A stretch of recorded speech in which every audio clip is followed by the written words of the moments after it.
नमस्कार, मैं अशोक कुमार पांडे और स्वागत है आपका द क्रेडिबल न्यूज पर।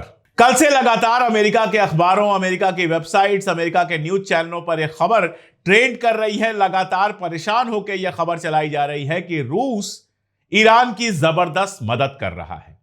दरअसल दो चीजें समझने की जरूरत है।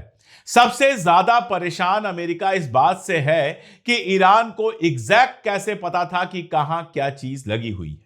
ईरान के निशाने ऐसे सीधे सही जगह पर कैसे लग रहे हैं, कैसे अमेरिका का क्या क्या कहां पर एडजस्ट है, क्या क्या कहां पर लगा हुआ है, सब कुछ ईरान को कैसे पता चल रहा है। यह तक कैसे ईरान को पता है कि अमेरिका के एयर बेसेस खाली कराने के बाद जो अमेरिका के सैनिक हैं वो किस होटल में रुके हैं। यह कैसे ईरान को अच्छी तरह से पता है कि यूएई के अंदर सीआईए के एजेंट्स कहां बैठे हुए थे, कुवैत के अंदर मोसाद के एजेंट्स कहां बैठे हुए थे। यह ईरान को कैसे पता है, अमेरिका को हजम नहीं हो रहा।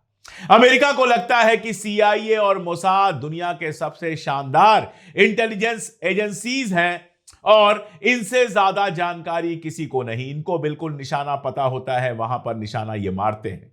लेकिन अब उल्टा जब हो रहा है, ईरान को सारे निशाने पता हैं और हालत यह है कि पूरे मिडिल ईस्ट में करोड़ों अरबों खरबों की लागत से बने हुए जो अमेरिकन बेसेस थे वो किसी काम के नहीं रह गए हैं, तबाह रह गए हैं। अमेरिका कह रहा है जॉर्डन में हम दूसरा थाट बेच रहे हैं। वो जॉर्डन को बचाने के लिए नहीं, इजराइल को बचाने के लिए जरूरी है कि जॉर्डन में थाड हो, जॉर्डन में रडार हो, ताकि जब वहां से मिसाइल गुजरे तो अच्छी तरह से पता चल जाए इजराइल को कि मिसाइल आ रही है, वो अलर्ट कर दे और अलर्ट करने के बाद लोग अपने बंकरों में छुप जाएं।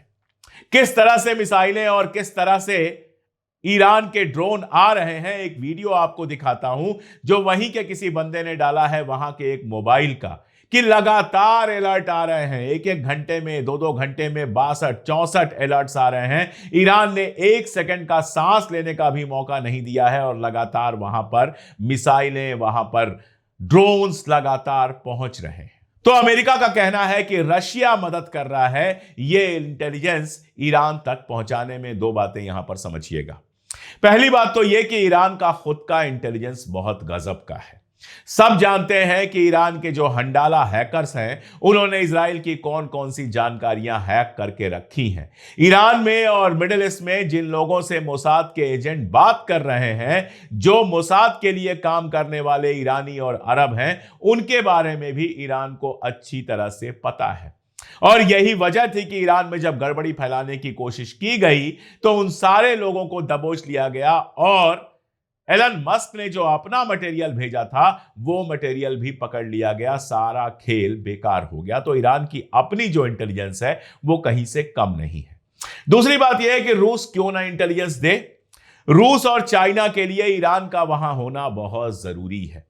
ये सारे के सारे यूक्रेन के साथ खड़े हुए रशिया के खिलाफ, लेकिन ईरान लगातार रशिया के साथ रहा, चाइना लगातार रशिया के साथ रहा, नॉर्थ कोरिया लगातार रशिया के साथ रहा। तो जाहिर है कि मिडिल ईस्ट में यह कतई नहीं चाहेंगे कि ईरान कमजोर हो या ईरान खत्म हो जाए। सीरिया के कमजोर और खत्म होने का नुकसान पहले ही रशिया ने झेला है। इसीलिए जो लोग मेरे वीडियोस देखते हैं, मैं पहले भी बता चुका हूं कि जंग शुरू होने से पहले इंटेलिजेंस और हथियार, खासतौर पर एयर डिफेंस सिस्टम, रशिया ने जबरदस्त तरीके से पहुंचाए हैं ईरान को। ईरान इस जंग के लिए इसीलिए पहले से तैयार था और खामनेई साहब के ऊपर जब हमला हुआ उसके एक घंटे के अंदर ईरान ने जवाब देना शुरू कर दिया था। स्ट्रेट ऑफ हॉर्मुज को पूरी तरह से ब्लॉक कर दिया गया। आज कंडीशन यह है कि कतर कह रहा है कि हम उतना ही तेल बनाएंगे जितनी हमें जरूरत है, उतना ही तेल निकालेंगे, क्योंकि उसको पता है कि स्ट्रेट ऑफ हॉर्मुज से तेल निकल नहीं पाएगा, तो तेल बनाकर रखने से फायदा क्या है। दुनिया भर में आयल की कीमतें बढ़ रही हैं और अब खबर यह आ रही है कि जल्दबाजी में ऐसे यह जंग शुरू की गई कि अमेरिका को जितने तेल की जरूरत है वो भी संभाल के नहीं रखा गया। तो अमेरिका के अंदर भी तेल का संकट आ सकता है, जबकि अमेरिका में भी अच्छा खासा तेल होता है, उसके बावजूद अमेरिका में संकट आ सकता है। दरअसल इस पूरी लड़ाई का सबसे बड़ा फायदा किसी को हुआ है तो रशिया को हुआ है। पहली बात तो यह कि रशिया यूक्रेन वार से लोगों का ध्यान हट गया। दूसरा, अमेरिका के इतने हथियार खर्च हो रहे हैं, मिडिल ईस्ट के अंदर की यूक्रेन को देने के लिए हथियार नहीं बचे हैं अमेरिका के पास। कल यूरोपीय यूनियन के जो रक्षा मंत्री हैं उनका एक बयान आया था, एंड्रियास कुबिलियस, उनका बयान आया था कि अमेरिका के पास अब इतनी मिसाइलें नहीं बची हैं कि वो यूक्रेन और मिडिल ईस्ट दोनों को बचा सके। तो रशिया के लिए वैसे ही बल्ले बल्ले है। प्लस आप देखिए, दुनिया भर के मुल्कों पर यह प्रेशर बनाया जा रहा था कि वो रशिया से तेल ना खरीदें। हिंदुस्तान के ऊपर तो प्रेशर बनाया ही गया था, सीधे हुक्म दिया गया था मोदी साहब को कि वो रशिया से तेल ना खरीदें, और मोदी साहब ने यस सर कहकर ये मान लिया था। रशिया से तेल खरीदना बेहद कम हो गया था, धीरे धीरे प्रोसेस को बंद किया जा रहा था। अब जब स्ट्रेट ऑफ हॉर्मुज बंद है, वहां से तेल नहीं आ रहा, तो अमेरिका जानता है कि इंटरनेशनल प्राइसेस तेल की बहुत बढ़ सकती हैं और इसका असर यह होगा कि डॉलर की कीमत गिरेगी। तो इंटरनेशनल मार्केट में प्राइस स्टेबल रहे, इसके लिए जरूरी है कि रशिया से तेल खरीदा जाए ताकि सप्लाई लाइन बनी रहे। तब हिंदुस्तान को यह इजाजत दी गई है कि 1 महीने तक आप तेल खरीद सकते हैं। यह तो इस बिना पर दी गई है कि 1 महीने के अंदर स्ट्रेट ऑफ हॉर्मुज खुल जाएगा। अगर नहीं खुलेगा तो उसके बाद भी तेल जारी रहेगा हिंदुस्तान का रशिया से खरीदना। अब आप देखिए, रशिया पहले भारत को तेल दे रहा था डिस्काउंट पर। दोस्ती है, बरसों पुरानी दोस्ती थी, पंडित नेहरू के जमाने की दोस्ती का मान रख रहा था वो, और भारत को सस्ता तेल दे रहा था। यह अलग बात है कि भारत के लोगों को सस्ता तेल नहीं मिल रहा था। अंबानी साहब तेल खरीद के यूरोप में बेच रहे थे और हम तो वही प्राइस चुका रहे थे जो वर्ल्ड मार्केट में प्राइस थी।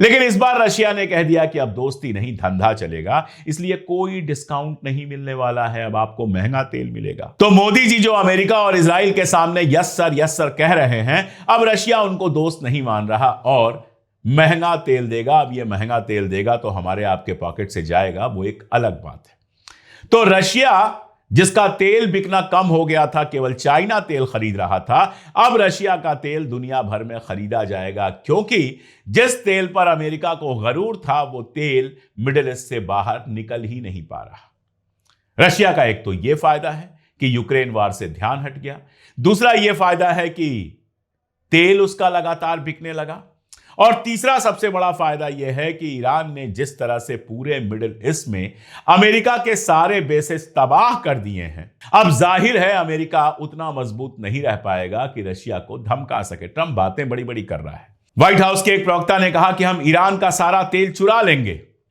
पहले ईरान जीतोगे तब तो तेल चुराओगे। धमकी दी गई हम जमीन पर सैनिक उतारेंगे। ईरान ने कहा उतारिए, हम तो वेट कर रहे हैं। इजराइल की हालत यह है कि अगर फॉरेन जर्नलिस्ट और लोकल लोगों को वीडियो लगाने दिया जाए तब दुनिया को पता चलेगा कि इजराइल में कितनी जबरदस्त तबाही हुई है। और इन सब से रशिया और चाइना बिल्कुल खुश होंगे। अब ताइवान में लड़ने की हिम्मत जब अमेरिका करेगा तो उसके पास इतनी मिसाइलें नहीं होंगी, वो बेहद कमजोर हो चुका होगा। और चाइना अपनी जगह पर मजबूत है। यही वजह है कि इस वार में चाइना ने ईरान को अपने हथियार भी अवेलेबल कराए, टेक्नोलॉजी भी अवेलेबल कराया और इंटेलिजेंस भी अवेलेबल कराया। अमेरिका जितना कमजोर होगा, चाइना और रशिया के लिए उतना ही अच्छा है। तो चाइना, रशिया, ईरान की जो दोस्ती है उसको सिर्फ इतना मत समझिए कि कोई पर्सनल दोस्ती है, सबका फायदा है। ईरान जानता है कि चाइना और रशिया कभी नहीं चाहेंगे कि ईरान की सत्ता गिरे, इसलिए वो पूरी तरह से मदद करेंगे। और अगर कल को यूरोपीय नेशंस इस लड़ाई में कूदते हैं, अगर फ्रांस या इंग्लैंड या जर्मनी अपनी सेना भेजते हैं या इस लड़ाई में सीधे उतरते हैं, तो रशिया और चाइना के पास बहाना हो जाएगा इस लड़ाई में सीधे उतरने का। रशिया अपने मिसाइलों और ड्रोनों को यूक्रेन के साथ साथ इंग्लैंड, फ्रांस और जर्मनी की तरफ भी मोड़ देगा। चाइना इसका फायदा उठा के ताइवान पर कब्जा करना चाहेगा और अमेरिका चारों तरफ से बुरी तरह से घिर जाएगा। प्लस आप देख लीजिए अमेरिका के जिस तरह से पैसे बर्बाद हो रहे हैं, $800 मिलियन वाइप आउट हो गए मार्केट से। डाउ जोन्स लगातार नीचे गया। 2 ट्रिलियन से ज्यादा खर्च हो चुके हैं सिर्फ 3 दिन की लड़ाई में। अगर 5 दिन की लड़ाई शामिल कर लें तो तकरीबन 3-3.5 ट्रिलियन डॉलर खर्च हो चुके हैं। अब हालत यह है कि वहां $500 बिलियन और मांगा जा रहा है ट्रेजरी से, ताकि ईरान की लड़ाई पर खर्चा किया जा सके। जैसे जैसे लड़ाई खिंचेगी यह खर्चा बढ़ता जाएगा। आखिर ईरान अपने $2000 के ड्रोन से इनकी 2 बिलियन की जो थार्ड वार्ड बनी हुई है उसका सत्यानाश कर दे रहा है। एक ड्रोन आता है $2000 में जो ईरान ने बनाया है, और उसको रोकने के लिए, उसको आसमान में मारने के लिए जो मिसाइलें चलती हैं वो मिलियंस ऑफ डॉलर की होती हैं। यानी ऐसे समझिए कि 200 करोड़ खर्चा करके 2 लाख के ड्रोन को मारा जा रहा है। आप सोचिए कि अमेरिका का किस कदर पैसा बर्बाद हो रहा है। तो यह जंग ईरान को जो नुकसान पहुंचाएगी वो तो पहुंचाएगी, अमेरिका को यह जंग पूरी तरह से नंगा कर देगी इजराइल के चक्कर में। और इससे हो क्या रहा है, भविष्य के बारे में भी थोड़ा सोचिए और समझिए। अमेरिका के अंदर खासतौर पे जो नई पॉपुलेशन है, जो यंग पॉपुलेशन है, उसके अंदर इजराइल से गुस्सा बढ़ता जा रहा है। वो लगातार इस बात को कह रही है कि जो पैसे हमारी नौकरी पर खर्च होने चाहिए थे, जो पैसे हमारे घरों पर, हमारी स्वास्थ्य सुविधाओं पर खर्च होने चाहिए थे, वो इजराइल पर खर्च हो रहे हैं। हालत यह है कि इजराइल में सबको मुफ्त इलाज मिलता है, लेकिन अमेरिका में नहीं मिलता है। हालत यह है कि इजराइल में लोगों को घर मिलते हैं, अमेरिका में होमलेस लगातार बढ़ते जा रहे हैं। तो अमेरिका में यह सवाल उठ रहा है कि यह लड़ाई अगर इजराइल की थी तो हम क्यों लड़ रहे हैं। सारे जितने सोर्सेज हैं वो बता रहे हैं कि 250 से ज्यादा अमेरिकी सैनिक मर चुके हैं, हालांकि ट्रंप 6 पर टिका हुआ है। तो अमेरिका में सवाल यह उठ रहा है कि हमारे सैनिक इजराइल के लिए क्यों मर रहे हैं।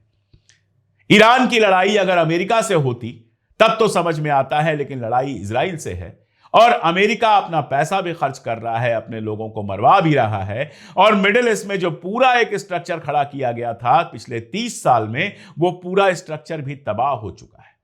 तो अमेरिका के अंदर इजराइल का समर्थन लगातार कम हो रहा है। याद रखिएगा, अमेरिका में कुल मिलाकर 4.5% यहूदी हैं, जिसमें एक बड़ी संख्या ऐसे यहूदियों की है जो इजराइल को पसंद नहीं करते। ऐसे यहूदियों ने जोहरान ममदानी को वोट दिया था न्यूयॉर्क में। तो संख्या बल ऐसा नहीं है कि अमेरिका में कुछ असर डाल सके। और ऐसे में लॉबिंग फर्म के बहाने अमेरिका के नेताओं को खरीद के, या फिर एप्स्टीन फाइल के बहाने अमेरिका के नेताओं को खरीद के इजराइल जो खेल खेलना चाहता है, अगर अमेरिका के अंदर इजराइल का समर्थन ऐसे ही लगातार घटता रहा तो प्रो इजराइल जो नेता हैं, चाहे वो डेमोक्रेटिक हो चाहे रिपब्लिकन हो, उनके लिए चुनाव जीतना मुश्किल होगा।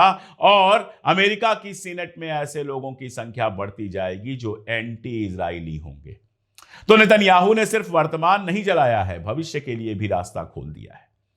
मैं एक यहूदी व्यक्ति का वीडियो देख रहा था, वो ये कह रहे थे कि नेतन्याहू ने वो हालत कर दी है जैसी सेकेंड वर्ल्ड वार के पहले थी।